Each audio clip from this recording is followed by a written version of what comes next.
मध्य पूर्व की हवाओं में आज सिर्फ तनाव ही नहीं, अब तो जंग की आहट सुनाई दे रही है। आसमान में इजरायली F-35 लड़ाकू विमान की खामोश उड़ान, समंदर के आगे बढ़ता अमेरिका का super carrier USS Abraham Lincoln aircraft carrier battle group और जमीन के नीचे ईरान के मिसाइल शहर पूरी तरह से ये अब जाग चुके हैं। यानी जंग अभी शुरू भी नहीं हुई है, लेकिन तीनों मोर्चों पर हथियारों ने अपनी जगह ले ली है और मोर्चा बंदी हर तरफ से तेज होती जा रही है।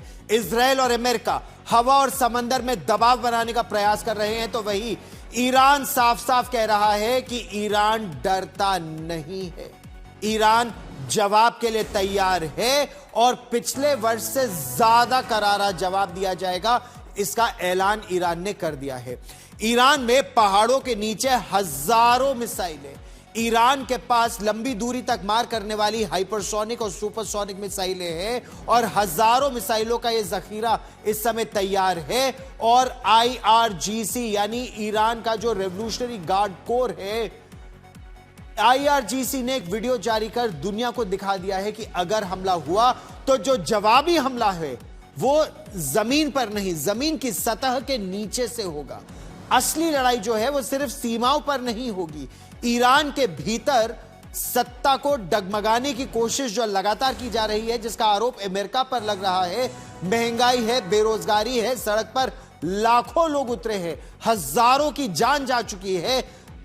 दावे तो यह भी किए जा रहे हैं कि अब तक मारे गए लोगों की संख्या लगभग 4000 से ऊपर है, उससे भी कहीं ज्यादा है यह आंकड़ा। उसी के बीच जो सरकारी टीवी चैनल है वो हैक हो गया है और जो निर्वासित क्राउन प्रिंस है राजा पहलवी, उनका ऐलान है कि वो ईरान लौटेंगे। यानी जंग से पहले देखिए कितने स्तरों पर यह जंग चल रही है। साइबर वॉर अलग चल रही है, साइकोलॉजिकल वॉर यानी एक साइबर जंग, एक मनोवैज्ञानिक जंग, एक सत्ता को हथियाने की जंग यह शुरू हो गई है। और ईरान की सबसे बड़ी चेतावनी, अगर सुप्रीम लीडर अयातोल्ला अली खamenei पर हमला हुआ तो केवल जवाब नहीं होगा ईरान की तरफ से, फिर अपने धर्म को बचाने के लिए, अपने धर्मगुरु को बचाने के लिए एक महायुद्ध होगा, एक धर्म युद्ध होगा। यह बात ईरान अब साफ कर चुका है। सवाल यह कि क्या यह सिर्फ दबाव बनाने की राजनीति और रणनीति है या फिर दुनिया एक और युद्ध के मुहाने पर खड़ी है। देखिए यह रिपोर्ट। मध्य पूर्व की फिजा में एक बार फिर सायरन गूंज रहे हैं। ये सायरन सिर्फ खतरे से आगाह नहीं कर रहे, ये जंगी इरादों का ऐलान कर रहे हैं। इजराइल, अमेरिका और ईरान तीनों अपनी अपनी चाल चल चुके हैं। जंग अभी शुरू नहीं हुई है, लेकिन जंग की तैयारी खुलेआम है। इस कहानी में 3 बड़े हथियार, 3 बड़े संकेत और 3 बड़े सवाल हैं। पहला अध्याय, इजराइल का महाबली F-35I अदीर। ये इजराइल की हवाई ताकत का सबसे खतरनाक चेहरा है। स्टेल्थ ऐसा कि रडार भी धोखा खा जाए और वार ऐसा कि दुश्मन के समझने से पहले नुकसान हो जाए। 2025 के ऑपरेशन राइजिंग लाइन में इन्हीं जेट्स ने ईरान के भीतर घुसकर न्यूक्लियर ठिकानों, मिसाइल बेस और एयर डिफेंस सिस्टम पर वार किया और एक भी जेट नहीं गिरा। आज इजराइल के पास 48 अदीर हैं। 2029 तक ये संख्या 75 होने वाली है। यानी ईरान के लिए खतरा सिर्फ करीब नहीं, लगातार है। क्यों ये F-35 अलग है? क्यों ये सिर्फ अमेरिकी F-35 नहीं, इसमें इजरायली दिमाग लगा है। अपने इलेक्ट्रॉनिक वॉरफेयर, अपने सेंसर और अपने हथियार। ये जेट सिर्फ लड़ने के लिए नहीं, डर पैदा करने के लिए उड़ता है।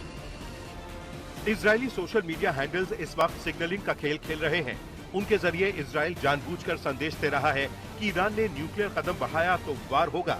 कतर से आतंकियों की फंडिंग का हिसाब लिया जाएगा और तुर्की को बयानबाजी की कीमत चुकानी पड़ सकती है।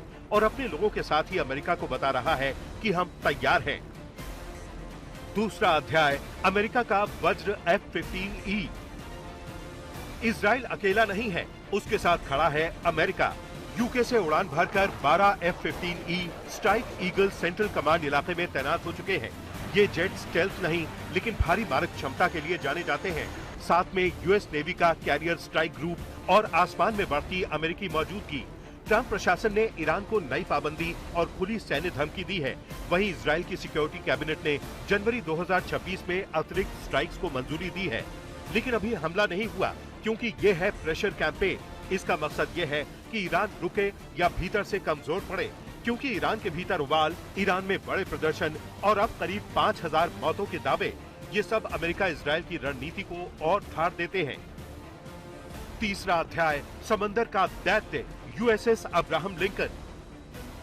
अब आते हैं समंदर के सबसे बड़े हथियार पर, USS Abraham Lincoln, nuclear powered super carrier जो अकेला ही एक चलता फिरता एयरबेस है। जनवरी 2026 की शुरुआत में साउथ चाइना सी से इसे पश्चिम की ओर मोड़ा गया।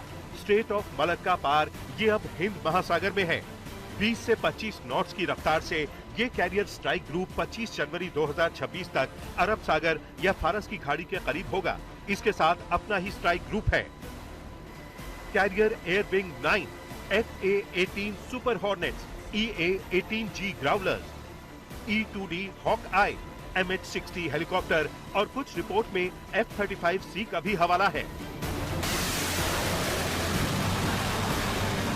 इसकी सुरक्षा में Arleigh Burke class destroyer Tomahawk missile से लैस एयर डिफेंस की पूरी ढाल चल रही है। पेंटागन अभी हमले की बात नहीं कर रहा, वो इसे आपात स्थिति की तैयारी कह रहा है। यानी अगर जरूरत पड़ी तो वार में देरी नहीं होगी। तो सवाल यही है, क्या ये महायुद्ध की शुरुआत है या फिर डर, दबाव और संदेशों की एक सोची समझी रणनीति? F-35I की खामोश उड़ान, अमेरिकी जेट्स की तैनाती और यूएसएस अब्राहम लिंकन की बढ़ती मौजूदगी, ये सब मिलाकर एक ही बात कहते हैं, ईरान रुक जाओ या फिर अंजाम के लिए तैयार रहो। जंग अभी नहीं छिड़ी, लेकिन सायरन बज चुके हैं। आज तक ब्यूरो।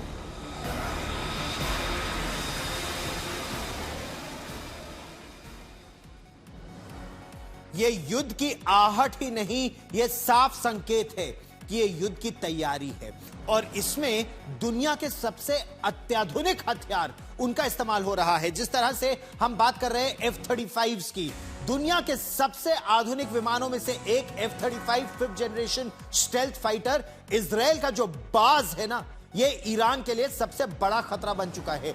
इजराइल का F-35I जो अदीर है, ये स्टेल्थ का इस तरह से ये विमान है कि ये दुनिया के किसी भी रेडार में नहीं आता। इसके सिग्नेचर्स इस तरह से बनाए गए हैं, रेडार की तरंगे से टकराकर वापस नहीं आती, बिखर सी जाती है और हमला होने से पहले यह दुश्मन को भनक भी नहीं लगने देता। यह दुनिया का इकलौता इस तरह का F-35 है जिसे अमेरिका ने अपने हिसाब से बदलने की इजाजत इजराइल को दी है। यानी इजराइल के इसमें अपने एवियोनिक्स है, अपना ही इसमें सेंसर स्वीट है, अपने सेंसर, अपने डेटा प्रोसेसर, अपने हिसाब से किस तरह के उनको ऑपरेशंस के लिए हथियार चाहिए। तो इसका नतीजा क्या है?